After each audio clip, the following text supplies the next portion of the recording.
me shift gears on you a little bit back to where you talked about retail businesses. How are you looking to promote economic development of Warden if you're elected? Well, we have been lucky enough to have 2 new retail businesses, a hardware store, and he's expanding, and a Subway, which has been great for the kids. They get to go down to the Subway, and it's been great for me because after practice I get all my kids to Subway if I don't feel like cooking. One of the best ways government promotes retail is to stay out of the way, to be really honest. But one of the projects we did, we managed to find about $113,000 to work on the sidewalks downtown.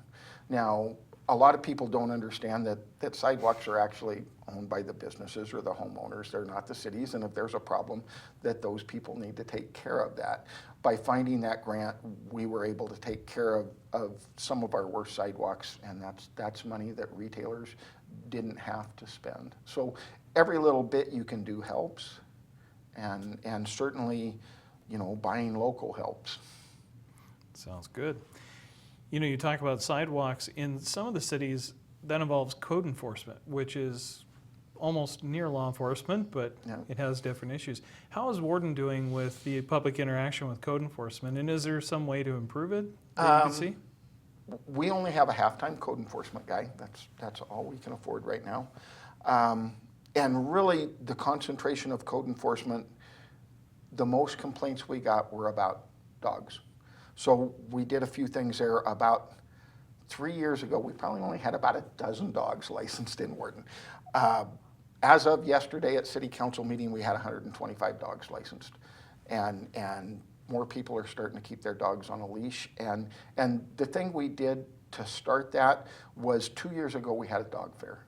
And we got a local vet to come in and do reduced vaccinations. And the city put up a little bit of money to make sure they got there, and we offered a free license for the first year when they came.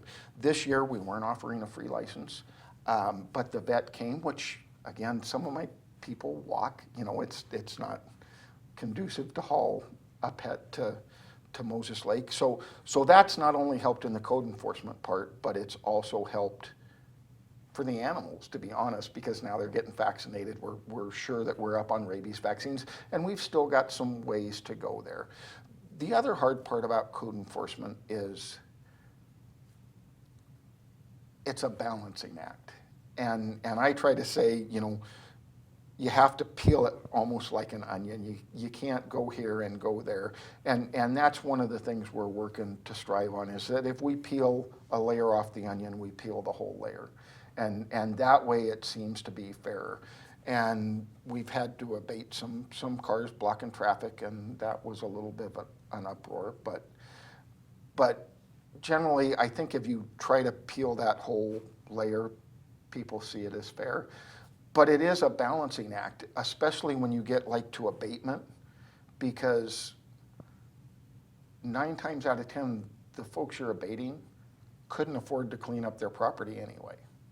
So then the city spends money to clean up that property and has to put a lien against the house, which they probably won't see, and quite honestly, sometimes may be back 4 or 5 years. So that's an issue we're working on, and one of the areas we need to grow in, but we're gonna do it fair, and we're gonna do it like peeling an onion, and we're gonna work with the worst things first and go from there.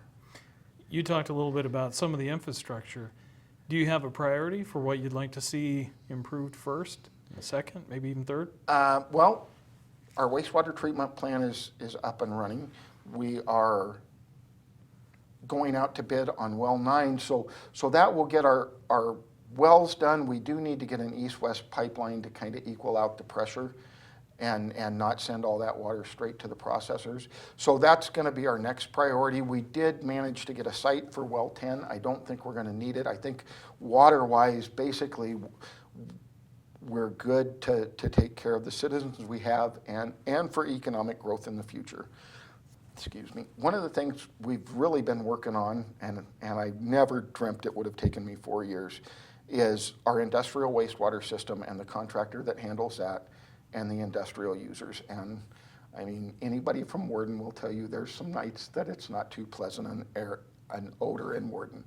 It's taken 4 years, but I think finally in October, we'll put before council an agreement that those processors and the industrial waste contractor in the city have come to an agreement on to build an anaerobic digester that will handle that and eliminate some of the odor, and will also add for economic growth for not only of those facilities, but of some future facilities. And I have to say, the industrial users have really stepped up on this. One of the things I did was promise them I would take care of their water if they would take care of this.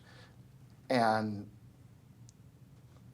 we weren't on the best of terms when I took office. And this thing is kind of blown up 2 or 3 times. And every time we've come back to the table and been willing to work, and these guys are going to invest some money in it.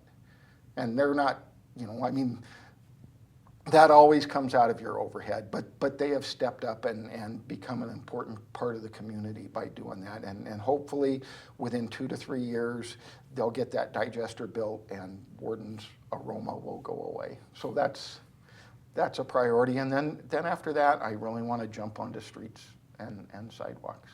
Will that include the entrances to the city? Actually, we're putting one new road in the entrance there. And that was we found a $700,000 grant, and Cenex pitched in $100,000 to get that road back into them. We've applied for some grants to do that and to improve that entrance. Unfortunately, we haven't made it to the top of the pile yet, but we're going to keep trying and we're going to keep plugging at it. It's one of the most important things that I think you see coming into town, and we're going to have to work on that. But you got to find money, and when your priorities are water and jobs, that priority had to come first. And now that I've gotten that taken care of, we can look at chasing that funding. Because if I've got a choice and I have to go to Olympia and say, you know what, this is the one thing I have to have, that had to be water.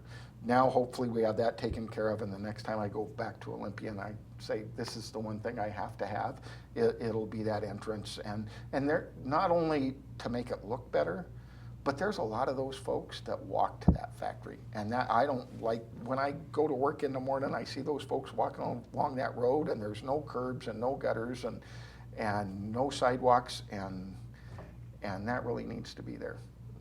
Worst comes to worst, it is a state highway, and the state's got a little responsibility there. Maybe I can get them to step up. I'm down to my last question. Okay. It's one that I ask everybody running for office. A couple of people have said, it's kind of cruel, but can't help it. Why should people vote for you? You know what? I work hard for Warden. I love Warden. My wife and I have made it our home. I love the kids of Warden. And I've done the things the last 4 years I had to do, and I'd like to do some more things for the community and continue to make it a better place. And all I can say is give me an opportunity to keep working hard, because I love working hard for the town that I live in. All right. Well, I want to thank you, Tony, for coming in and taking time to talk to us and answer my questions. We will have more episodes like this on other elections in Grant County. Please watch all of them before you vote. We'd appreciate that.